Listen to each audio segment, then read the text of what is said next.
Então agora nós iniciamos o governo constitucional e para entender o governo constitucional, a gente precisa ter a percepção que a história, na verdade, ela é uma grande costura. Os fatos vão acontecendo e grandes fatos históricos, eles precisam de fatos ali periféricos que eles vão se costurando e acabam desembocando em algum grande fato histórico.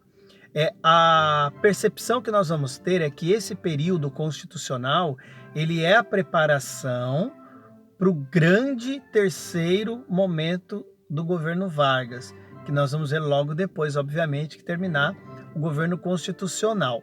Mas a gente vai precisar voltar um pouquinho para entender por que que para muitos o golpe de 1930 foi fundamental para a economia brasileira. Em 1929, com aquela grande crise que nós vamos ver depois da era Vargas, o Brasil era um grande produtor de café.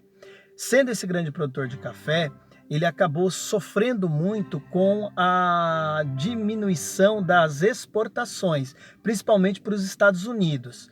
E o grupo que venceu as eleições, o Júlio Prestes, com certeza, por fazer parte daqui de São Paulo e daquele sistema oligárquico, ele iria tentar salvar toda essa estrutura da crise. E aí a crise poderia se prolongar um pouco mais aqui no nosso país. Esse outro grupo de Vargas que chega no poder, ele já tem uma outra visão e começa um embrião de industrialização no Brasil. Então deixa um pouco de lado essa política cafeicultora do Brasil e foca no início de um processo de industrialização. Para muitos isso foi fundamental para o Brasil sair dessa crise de 1929. E aí Getúlio Vargas agora vence, ele não é mais chefe, e agora ele é presidente, porque ele foi eleito lá pelo colegiado, pela Assembleia Constituinte, e ele vai iniciar o governo, e aí nós vamos ter uma calmaria em nosso país. Não, não vamos ter. Inicia uma grande polarização em nosso país. Depois nós vamos ver que lá na Europa, com a crise de 29, a grande crise do capitalismo, o sistema capitalista em colapso, ele faz com que outros sistemas acabem ganhando força, como o fascismo, principalmente na figura de Mussolini, lá na Itália, que é um destaque nesse momento, e o comunismo de Stalin na União Soviética. Então, essa polarização que acontece no Brasil, ela é gerada justamente por esses dois grupos que começam a surgir e ganhar força. O lado fascista da história, ele tem como grande líder Plínio Salgado. Não confunda com o Plínio Corrêa que nós falamos no momento anterior. Então, o Plínio Salgado, ele lidera aí esse lado de extrema direita do nosso país.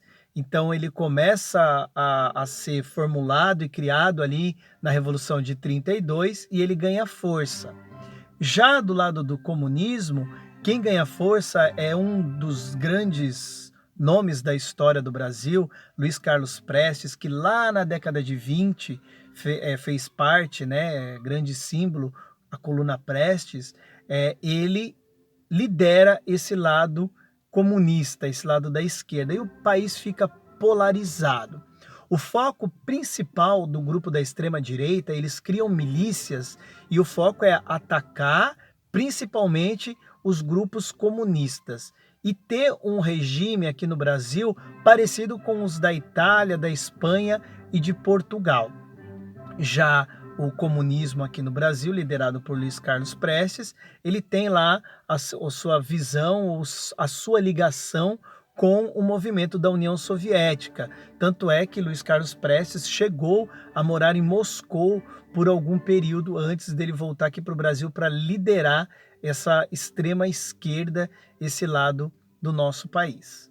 Então, tudo vai caminhando com uma grande polarização entre esses dois lados. O governo ele fica ali no centro, esses dois lados se tornam oposição do governo e ele vai ali caminhando entre esses dois lados. E aí nós vamos ver depois, já entrando para o governo constitucional, entendendo toda essa estrutura que eu falei para vocês, o que vai acontecer em 1935 e depois lá em 1937. Até a próxima!